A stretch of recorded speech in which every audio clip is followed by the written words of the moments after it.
Selon le journal Marca, bien connu pour sa proximité avec les coulisses du football européen, la FIFA aurait officiellement entamé des démarches internes pour analyser de plus près les événements ayant conduit à l'élimination du FC Barcelone face à l'Inter. Ce ne sont plus simplement des rumeurs. Il s'agirait bel et bien d'une première phase d'enquête menée en toute discrétion, mais avec une gravité proportionnelle à la portée du scandale. Toujours selon Marca, plusieurs observateurs de l'instance mondiale auraient été choqués par les séquences vidéo circulant en boucle sur les réseaux et les chaînes internationales, notamment concernant le penalty non sifflé sur Lamine Yamal ou la faute ignorée de Gérard Matin. Pour les sources citées par Marca, il paraît inimaginable qu'un club du calibre du FC Barcelone soit sorti d'une compétition aussi prestigieuse sur de telles décisions contestées, sans que cela soulève au minimum des interrogations formelles au sein des hautes sphères du football. L'article, qui fait déjà grand bruit en Espagne comme ailleurs, souligne que la FIFA ne pense pas que le Barça devait être éliminé de cette manière. Des mots forts, choisis avec soin, mais qui laissent entrevoir que les instances commencent à réaliser l'ampleur de la crise de confiance qui s'installe. Ce n'est pas simplement une question de résultat, mais de crédibilité. Une élimination, aussi cruelle soit-elle, doit rester dans le cadre de la justice sportive. Et ce que beaucoup dénoncent aujourd'hui, c'est justement la disparition de cette justice dans un moment crucial de la saison. Le fait que la FIFA, à travers des sources proches de l'enquête, semble partager cette inquiétude, donne un tout autre écho à ce que certains voulaient réduire à une simple erreur d'arbitrage. Le journal ajoute que plusieurs documents ont déjà été rassemblés, incluant des rapports internes, des ralentis vidéo, des analyses tactiques et des archives des décisions arbitrales précédentes de l'officiel en question. L'objectif est clair, comprendre si cette élimination fut une aberration isolée, une erreur humaine regrettable, ou s'il y a un motif plus profond derrière cette série d'événements troublants. Ce qui devait être une simple demi-finale de Ligue des Champions s'est transformé, jour après jour, en une affaire d'État footballistique. Chaque heure qui passe ajoute un nouveau chapitre à cette tragédie catalane, et l'enquête évoquée par le journal Marca semble désormais faire trembler les fondations d'une compétition que beaucoup pensaient intouchable. Ce qui se joue, ce n'est plus uniquement le sort du FC Barcelone, mais la légitimité même des institutions chargées de faire respecter les règles du jeu. D'après les sources anonymes citées dans l'article, la FIFA aurait dépêché discrètement des experts en arbitrage et en analyse comportementale, chargés d'étudier la chronologie des décisions prises par l'arbitre au cours du match. Ces experts, souvent anciens arbitres internationaux eux-mêmes, ne se contentent pas de revoir les ralentis. Ils épluchent les moindres gestes, les hésitations, les dialogues captés par les micros de terrain, les signaux de communication entre les officiels présents dans le camion VAR et ceux sur la pelouse. Tout est passé au crible. Plusieurs éléments troublants auraient ainsi été relevés. D'abord, cette fameuse action où Lamine Yamal, dans une accélération fulgurante, se fait clairement déséquilibrer dans la surface. Pas de contact avec le ballon de la part du défenseur. Une jambe qui traîne, un déséquilibre net, et pourtant, aucun sifflet, aucun recours au VAR, un silence glacial. Les analystes de la FIFA, selon Marca, auraient qualifié cette non-intervention de manquement grave au protocole d'assistance vidéo. D'autres images montrent le joueur de l'Inter commettant une faute évidente dans le rond central alors que le Barça s'apprête à contre-attaquer. Carton rouge évité, jeu arrêté, dynamique brisée. L'élément le plus suspect reste cependant la cohérence globale des décisions. Toutes, ou presque, allaient dans un seul sens. Aucun avertissement sérieux pour les fautes tactiques récurrentes de l'équipe italienne, des hors-jeux extrêmement serrés systématiquement sifflés contre Barcelone, des gestes limites qui ne provoquent aucune réaction arbitrale. On parle ici non pas d'une simple erreur isolée, mais d'un ensemble de décisions qui, mises bout à bout, tracent un schéma inquiétant.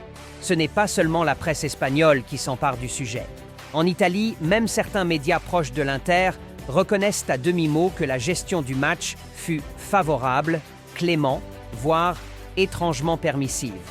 En Allemagne, en France, en Angleterre, les chroniqueurs s'interrogent.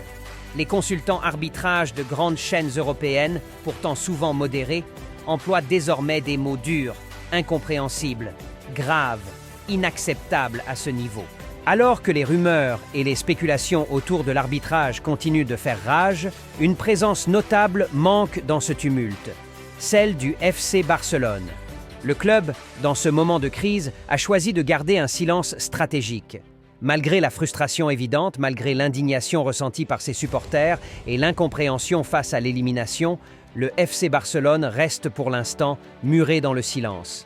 Ce silence n'est pas celui de l'inaction, mais d'une réflexion profonde, d'une prise de position qui se construit dans l'ombre. Les dirigeants du club, loin des feux de la rampe et des déclarations enflammées, ont préféré ne pas alimenter la polémique. Dans les couloirs du Camp Nou, on murmure que cette attitude est mûrement réfléchie. Plutôt que de se perdre dans les accusations publiques ou de se laisser emporter par la tempête médiatique, le club semble vouloir privilégier la voie de la dignité, choisissant de se concentrer sur l'avenir et sur les défis à venir. Une position qui, bien que difficile à comprendre pour certains, témoigne du professionnalisme et du calme qui caractérisent les grandes institutions du football mondial. Mais derrière ce silence, la pression monte. Les supporters, eux, n'ont pas cessé d'exprimer leur colère. Les réseaux sociaux bouillonnent, les médias spéculent sur la réaction du club et chacun attend le moment où Barcelone prendra enfin la parole pour éclaircir sa position. Ce silence, aussi calculé qu'il soit, ne fait qu'accroître les attentes et chaque mouvement ou déclaration future de la part du club sera scruté avec attention. Il y a ceux qui pensent que ce silence cache une stratégie plus large, visant à obtenir une réponse officielle de la FIFA, ou même à préparer le terrain pour des actions futures. Si des mesures doivent être prises par la FIFA, comme le murmure l'idée d'une enquête, le FC Barcelone pourrait choisir de ne s'exprimer qu'une fois ces démarches enclenchées, afin de ne pas perturber le processus en cours. Ainsi, le club pourrait non seulement maintenir son image de respectabilité, mais aussi s'assurer que toute prise de position publique soit pertinente et efficace. Mais cette absence de réaction publique pose aussi la question de la gestion des crises dans les clubs de football modernes. Dans un monde où les médias sociaux amplifient chaque parole, chaque décision, chaque silence, le FC Barcelone montre qu'il sait jouer avec les attentes et les émotions de ses fans. La communication devient un jeu subtil de timing et de stratégie. Les supporters, tout en restant fidèles à leur équipe, doivent naviguer entre l'attente de réconfort et l'exigence de justice. Il est certain que si le FC Barcelone décide de briser ce silence, sa parole aura un poids considérable dans le débat en cours. Personne ne comprend comment le FC Barcelone a pu être éliminé de cette manière. La scène est encore dans toutes les têtes. Un match où tout semblait sous contrôle, où chaque minute apportait son lot d'espoir et de rêves, jusqu'à ce que tout bascule dans l'injustice. Les supporters du club, les observateurs et les experts s'interrogent tous. Comment une telle élimination a-t-elle pu se produire dans des circonstances aussi controversées? Les questions sont multiples, les réponses restent floues, et le sentiment général est celui d'une incompréhension profonde. Le match en question, qui aurait dû être un sommet du football européen, a tourné en un cauchemar pour Barcelone. Comment est-il possible qu'un club de cette stature, avec des ambitions claires et des joueurs déterminés, se fasse éliminer sur des décisions aussi contestables? Comment une équipe qui a montré autant de caractère, de passion et d'engagement sur le terrain peut-elle se retrouver à la merci d'un arbitre dont les choix ont profondément marqué le cours de la rencontre?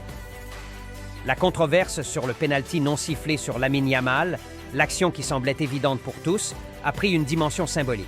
Ce n'est pas simplement un échec sportif, c'est l'impression d'une injustice qui frappe en plein cœur du club.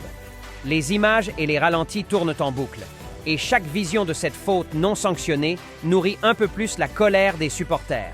Ce pénalty, tout comme d'autres décisions contestées pendant le match, a donné l'impression que le destin du FC Barcelone était scellé non pas par sa performance, mais par des décisions qui échappaient à son contrôle. Dans les rues de Barcelone, sur les réseaux sociaux, dans les cafés et les bars, l'incompréhension est totale. Des milliers de personnes se posent la même question. Pourquoi, dans ces conditions, le Barça n'a-t-il pas eu droit à sa chance? Pourquoi une équipe qui a livré une bataille aussi digne, qui a tout donné sur le terrain, se voit-elle privée de la possibilité de continuer son rêve européen? Cette élimination semble bien plus qu'un simple revers sportif. Elle est perçue comme un affrontement.